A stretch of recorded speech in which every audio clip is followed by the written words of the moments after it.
So the parts have been sitting out drying in the sun for a while, and yes, the head is missing, and that's because it's obviously got the electronics in it and I can't submerge it in water.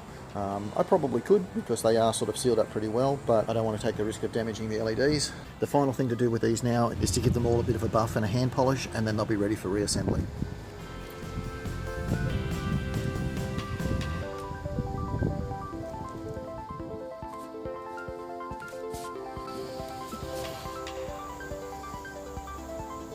So it's time to start putting him back together. I've started making up some new rubber spacers.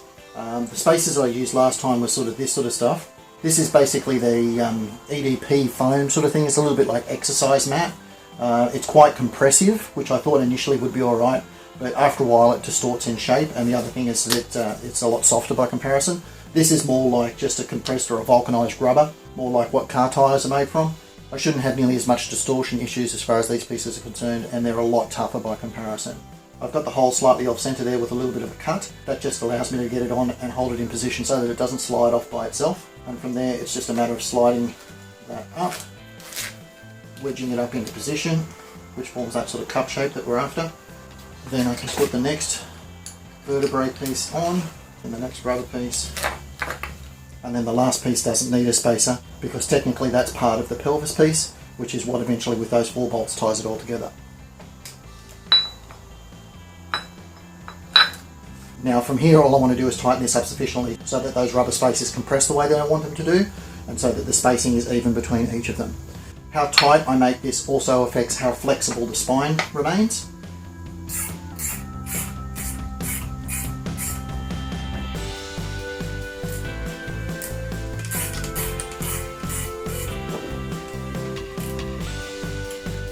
Pretty happy with that there. The last thing I'm going to do now is put on a lock nut, just so that it can't work loose.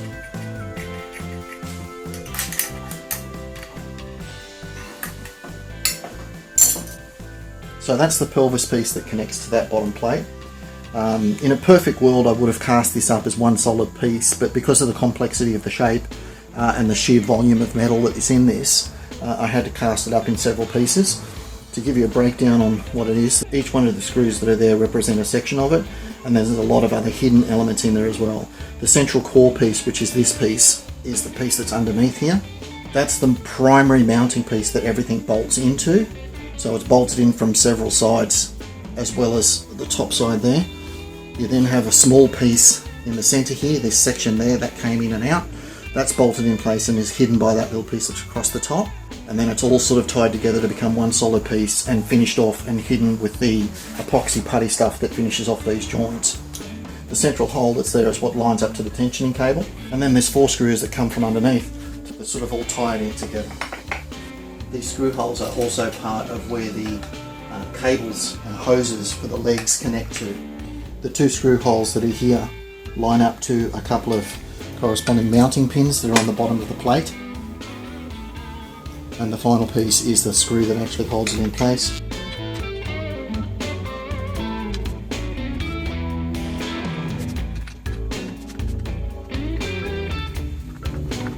These are just for holding the spine in shape. They don't necessarily have to be tightened up all the way. There is a pretty long thread that can be screwed in there, sort of thing, so they don't need to be super tight. And if I wanted to have him slumped over, I could remove this section altogether. Like if I wanted to put him in an Atlas pose or something like that, I could remove this section altogether and he could slump forward into that curved spine sort of shape. These do tighten up pretty well, just by sort of counterbalancing how tight one is to the other side. That's pretty firm. And you can see that I can still get different shape out of it because this has a pivot point as well, so it can lean to one side or the other as well.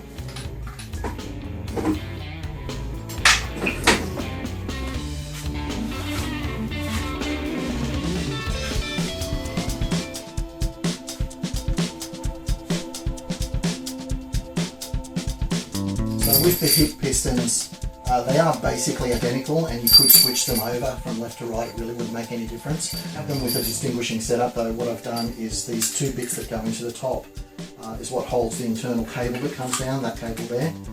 I've done them up so one is a short one and one is a long one. The long one is the left hand side.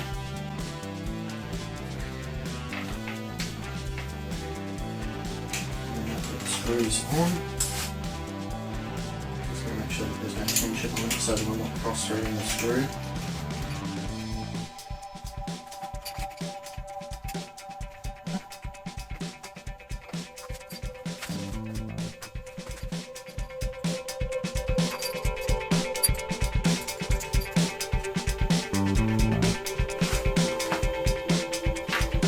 The same thing with the shoulder mount pieces as I've done with the spaces in the lower part of the spine. I'm just replacing these softer rubber rings with the firmer version. This one I haven't done yet, and you can see it's not very stiff, whereas this one sort of stiffened it up quite a bit more. I'm just going to knock out these little custom circlips that I've made.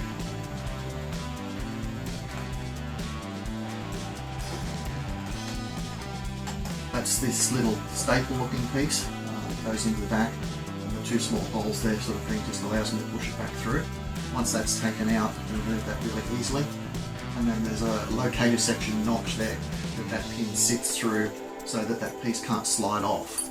So this is the bit that I'm replacing. It's the new one.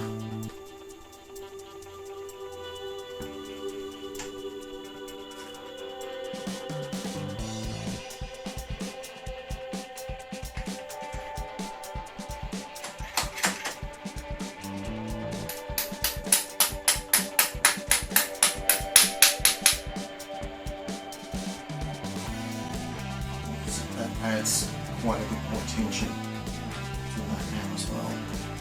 I can also push in on that, and that rubber ring will spin the internal nut and make it even tighter so that it will almost completely lock in place. The legs have a similar sort of setup, but it's kind of in reverse of what I've done with the arm pieces. In this instance, instead of the piece going into a pin, the pin goes into the pelvis piece itself. There's also a small locator hole there, and that just goes through loosely, but is tapped into the bottom of the pelvis piece so that it's held tightly in place. The reason why I wanted to do that is so that I can maintain that ball joint piece within the leg joint itself, so that it gives me that movement, forwards and backwards motion, as well as a little bit of side to side motion as well. Just got to make sure that that hole lines up to the corresponding screw thread underneath. The screw head does have a tapered tip so that it sort of self-locates a little bit. And I know if I've got it right because it will screw all the way in. If it's not right, it bottoms out, and you know that you've missed the hole.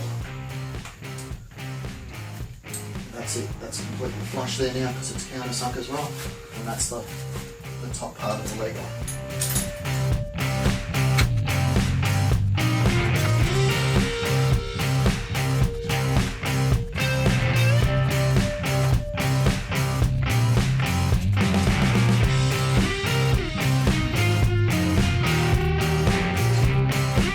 Connecting hose and cable there goes up into the pelvis section. This is again a section that does appear in the original, but in the original didn't have any cables actually attached, and it's something that I've added to it. And they basically just have a hole in each of them there where they sit in their place. They do sit there relatively well. I could glue them in as well, but it just means that however I do it sort of thing, I want to be able to take the leg off. Like I've said, for cleaning and stuff like this, it just makes things a lot easier. But they certainly could be glued in there a little bit tighter than they are, but for the sake of how it moves, it's probably not necessary. The lower leg is one of those examples of where the cables technically do go nowhere, they just go up into the top cavity. I have added some sort of cable clips though that sort of hold the things in place. They can still move pretty freely, but they sort of again just create that illusion that they're actually doing something rather than just going nowhere. There's three connecting elements as far as connecting the knee. You've got the piston rod that connects to the up part of the leg. You've obviously got the pin that goes through and holds it all together, and you've got the hydraulic cable that runs to that extra hole there, and then also pivots as the leg moves as well.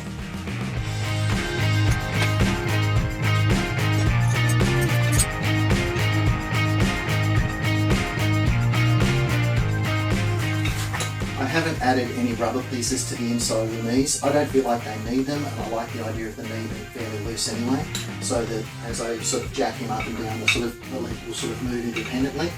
I don't have to worry because there's so much weight associated there. I don't really have to worry about sort of posing it because it sort of holds its own shape pretty well anyway. The pistons for the upper legs are pretty similar. The only real difference is the front one has a bend in where the rod end connects, so that it sits on the proper angle. The other difference too is the front one's held in basically just with a holding pin. There's no thread associated with it, it's just a drop-in pin. whereas the rear one uses one of these barrel bolts. It's very similar on both ends. From there, the hoses just poke up into those holes that were created from where the assembly is in the bottom of the pelvis. I've just cleared off the base so you can see the floor a little bit better. It's just the 3 control rods that go up into the piston itself. The only other difference is, like some of the other connecting pieces, I've got the connecting piece that goes to the foot there. It's got a small locator hole, and there's a screw at the back of the shin piece that holds that in place. I probably should have done this before I put the leg on, but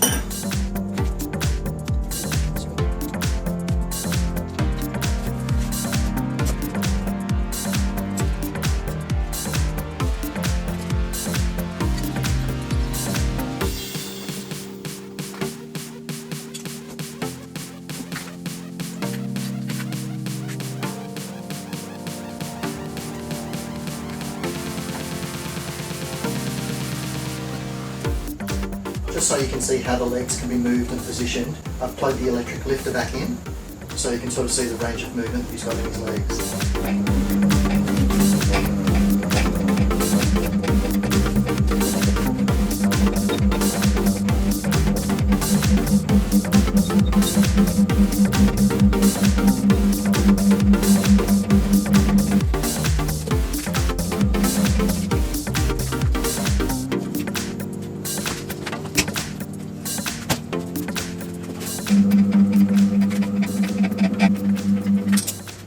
So that's about the lowest seating position that you can see go. This is where reality sort of comes in, because you can see that the control rod has dropped out of the piston there. So that comes back down to real world movement in comparison to what he can do. So that's a pretty good range of movement though, because it still essentially has him in a seated position. So you can pretty much have him positioned with one knee on the ground or something like that if you really wanted to.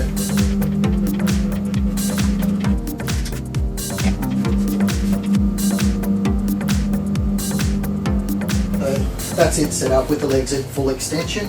The feet are almost floating in space. They're still touching the ground sort of thing, but there's no weight on them at all. I prefer to have him posed with the legs sort of, with the knees sort of unlocked slightly sort of thing, so he's just squatted down just slightly. And then you can sort of tilt his legs in and out sort of thing because of those ball joints. So it's time to start looking at reconnecting the head. This is the thread bar piece that I had to remake. The biggest problem I had last time was trying to get inside the head and compress it down at the same time, and I'm hoping that that extra length should make my life a lot easier this time around. So the spaces that I've made up for the neck vertebrae are basically the same idea as for the lower part of the spine. They're just a bit smaller so that they fit fairly neatly into that cavity, so it can sit on top of the one that's below it. You may have noticed that I pulled all those cables out at the same time that I did the head. That's because the cables that control the electronics of the eyes are hidden inside this one that goes up by his ear. I could have done that as a separate piece, and in hindsight, I'm going to right now. So with a very snap realisation that that's going to be a lot easier to handle, I've just undone the cable clip that's there and taken that out of that top section that goes in there. I should be able to poke that back in after the fact without too much of a problem. And even if I can't, the cable clip will sort of hold it in place anyway. So that's just made my life a lot easier in terms of getting the head on and off and dealing with these pieces independently rather than wrestling with the cable attached to the head.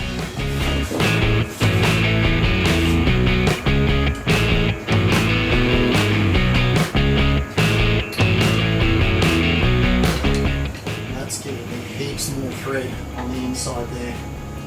Maybe even too much, because I've still got to be able to get enough onto it. Oh.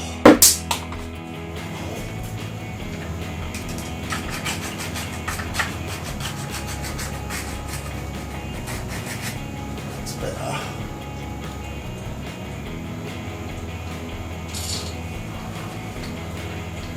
A little smaller hands.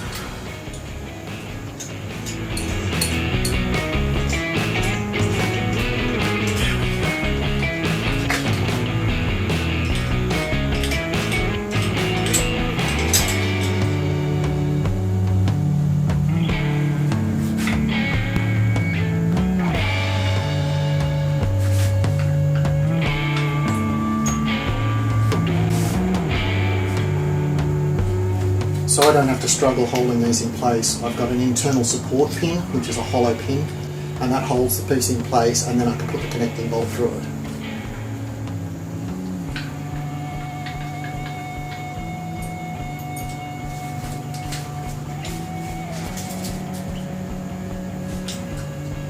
like the calf sections in the legs, the connecting cables here technically don't go anywhere. So in this instance, what I've done is set it up so it runs to the centre. Down in the middle there, I don't know whether you can see it, put a little connecting cup, which is just a little hollowed out bolt piece. And on the bottom of that, the bolt that connects these pieces together has a magnet sitting on top of it, and this just drops in and locks on top of that magnet, and that gives me somewhere that I can tuck those cable pieces into. The other thing that I've done differently with the arms is because there is a left and right arm, there is a minor chance that I can put them on the wrong way around. So I've got it set up so that one has a thin pin for the connecting of the elbow, and the other one has a thick pin, and that just removes the chance that I'm putting it on the wrong side.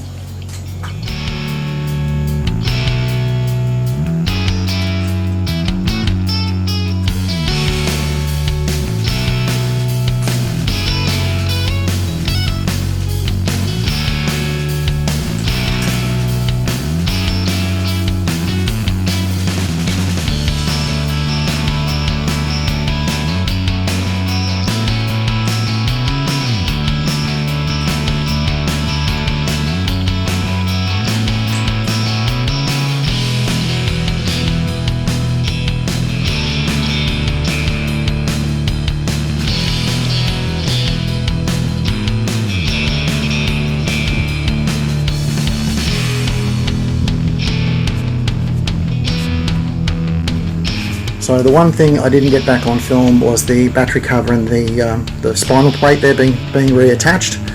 It ended up being a three-person job to do it. I had to lean it right backwards so the spine was in the right orientation to attach the little screws. You can see there's one just there at the end of my finger. I don't know if you can see that there.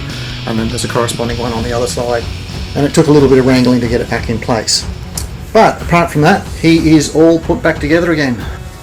All those little cables are back in their original spot. That's a bit fiddly getting them to run all the right way and have their corresponding sort of spot. All those hoses and cables go back down to that little distribution hub that I made underneath that plate section. The only notable exception to that is the pieces that run off his neck pistons. There's two separate little cables that go in there, and they sort of just get tucked in behind the back plate. There's some large holes that you can see there, and when you can just see the cable poking through there, they're in the right position.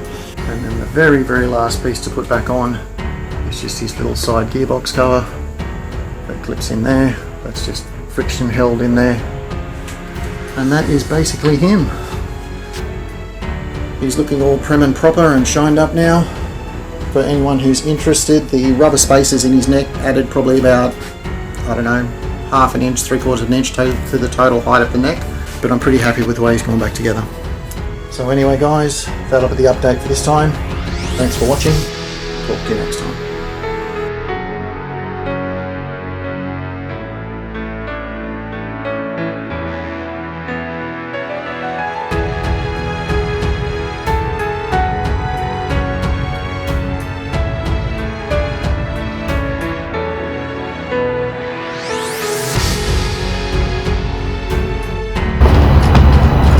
Don't forget to wash your hands.